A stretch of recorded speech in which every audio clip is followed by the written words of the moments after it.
Shalom mesdames, shalom, shalom. Aujourd'hui, on est au jour 8 de notre challenge, connaître l'amour et être connu pour son caractère affectueux. Alors, sous le jour 8, nous sommes challengés et nous nous mettons au défi d'avoir des yeux qui voient Dieu à travers des personnes qui sont différentes de nous, différentes à tous égards, différentes sur le point de vue culturel, sur le point de vue spirituel, différentes dans le style de vie, différentes en fait, quelle que soit la différence en fait, mais quelque chose qui nous affecte, quelque chose qui n'est pas de notre bord, c'est faire l'effort. Le challenge aujourd'hui consiste à faire l'effort de voir dans cet opposé ou de voir dans cette différence, de reconnaître dans cette différence la main du Seigneur, la main de Dieu. Le verset que notre sœur Monique a choisi est le suivant, Jacques 3, au verset 9. Par elle, nous bénissons le Seigneur, notre Père, et par elle, nous maudissons les hommes faits à l'image de Dieu. Alléluia! C'est grave, hein? Et c'est vrai. On oublie souvent, en fait, parce que on sait que Dieu, notre Papa, nous aime individuellement. On se le rappelle souvent individuellement. On se le rappelle souvent en tant que communauté avec des ressemblances. Mais c'est plus difficile et moins évident d'accepter et de reconnaître que Dieu aime et Dieu a créé, Dieu a fait et il a fait l'autre et l'opposé, celui qui n'est pas de notre bord, comment dire, également à son image et également à sa ressemblance. Et que cette personne-là, qui est différente de nous, est aussi une création parfaite de l'Éternel. À côté de ça, j'ai un verset que j'ai envie de partager encore pour nous encourager dans ce challenge. C'est dans Colossiens 1, au verset 16. Colossiens 1 au verset 16. Voici ce que le passage nous dit. Car c'est en lui qu'ont été créées toutes choses, dans les cieux comme sur la terre, les visibles, les invisibles. Oui, par lui, tout a été créé. Mais ça, les visibles comme les invisibles, ça veut dire que mon caractère, là, ce que vous voyez, il y a aussi ce que vous ne voyez pas. Donc, dans les différences, il peut y avoir des différences visibles et des différences qui sont un peu moins visibles et qui paraissent de temps en temps. Et dans ces différences-là, c'est surtout dans ce cas-là qu'on est un peu plus sensible. Vous voyez, quand on est par exemple dans une assemblée, on a nos frères et sœurs et tout ça là, on communique avec nos frères et sœurs, il y a des manières, des habitudes, des attitudes ou des choses qu'on voit qui nous frappent, que l'on peut accepter dans le cadre de la communauté, dans le cadre de l'assemblée. Il y a également des choses en fait que l'on voit, que l'on ne peut pas accepter. Mais quand tu commences à, je sais pas, fréquenter une personne, à connaître la personne de manière, comment dire, un peu plus proche, et que tu vois certaines différences qui ne sautent pas à l'œil nu, et que tu les vois en fait au travers de l'intimité que tu as avec la personne, souvent là tu te questionnes. Souvent là tu te questionnes en fait. Mais dans ces moments-là, tu reconnais que toi, Dieu, t'a créé comme ça, comme ça, comme ça. Mais l'autre là, ça part de différence, ça part de caractère, ça part de comportement là. Non, non, non. Dieu t'a fait toi, Dieu t'a fait comme tu es, mais l'autre là, ce qu'il apporte, c'est quelque chose qu'il ajoute. J'ai envie de nous encourager en nous disant que il y a des choses dans le caractère des gens que Dieu a choisi de mettre lui-même. C'est une pincée de celle que le Seigneur lui-même a mis en créant ces gens-là, parce que ça servira pour l'avancement du royaume. Je vais prendre un exemple très simple. Alors, je trouve souvent mon époux très directif. Oh Seigneur, ma foi, parfois je me dis en fait non, mais j'ai droit à ma vie, j'ai droit à mon intimité et tout ça là. C'est fou à dire hein, dans le mariage.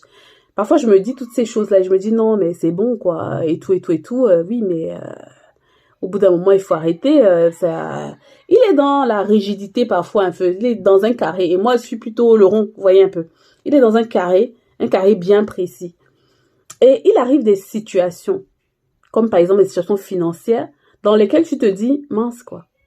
Heureusement qu'à certains moments, il y a des personnes, ou heureusement, à certains moments, j'ai un mari qui fait un carré, qui trace les choses de manière carrée, de manière ordonnée, de manière, mais vraiment... Je sais pas comme quel mot utiliser, mais je pense qu'on se comprend. De manière bien structurée. Je ne dis pas qu'un cercle n'est pas structuré. Le cercle a son côté créatif qui, voilà, c'est une courbe, entre guillemets. Le carré a sa ligne droite, son angle droit qui est bien droit. Et dans certains cas de figure, dans certaines situations de la vie, vaut mieux avoir un angle droit que d'avoir un rond, un cercle, une courbe ou autre chose. Vaut mieux que ce soit défini. Et en ça, par exemple, c'est un exemple bête, hein. c'est une différence qu'on peut rejeter. Mais c'est une différence qu'on peut voir belle en Jésus, parce que c'est une différence qui a en soi une sagesse qui est opposée à la sagesse de l'angle, comment on appelle, de la courbe. C'est une sagesse différente, mais c'est une sagesse qui est en accord avec la volonté de Dieu. Je vais prendre un autre passage pour illustrer en fait le caractère de la différence. Et pour illustrer, une chose encore merveilleuse, c'est que on voit souvent que les gens sont différents de nous. On ne voit pas que nous sommes différents des autres. Je ne sais pas si vous comprenez ce que je veux dire. On voit la différence des autres, mais on ne voit pas notre différence. Alors, il y a un passage dans Lévitique 19 au verset 34. Lévitique 19 au verset 34, le Seigneur nous dit: « Vous traiterez l'étranger en séjour parmi vous comme un indigène du milieu de vous. Vous l'aimerez comme vous-même, car vous avez été étranger dans le pays d'Égypte. Je suis l'Éternel. » Le Seigneur nous rappelle une chose. Le Seigneur nous rappelle, j'ai envie de dire, mes sœurs, nous sommes toutes Israël. Nous sommes toutes Israël. Donc, ce que le Seigneur disait pour Israël, c'est valable pour nous aujourd'hui. Nous avons été étrangères sur une autre terre. Nous avons été étrangères, connues comme étrangères sur une autre terre. Nous avons été connues étrangères, par exemple, en dehors de la foi à un moment. Nous avons été en dehors du salut à un moment. À ce temps-là, nous étions étrangères du Seigneur, étrangères de la présence de Dieu, étrangères du royaume. Nous étions en dehors du salut. Aujourd'hui, nous sommes dans le salut. Vous voyez? Donc, on a un moment ou à un autre de notre vie était étranger, était différent.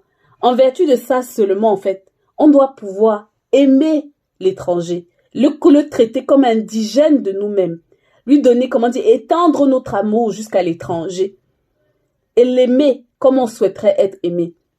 J'ai envie de dire autre chose, c'est que le fondement même, en fait, de notre foi est dans l'amour, en fait, est dans l'amour au-delà de la différence.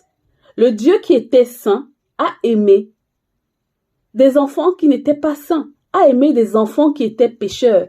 Et de ces enfants-là, il a fait des serviteurs. Au travers de son sacrifice, il s'est fait des serviteurs. J'ai envie de dire quelque chose, en fait.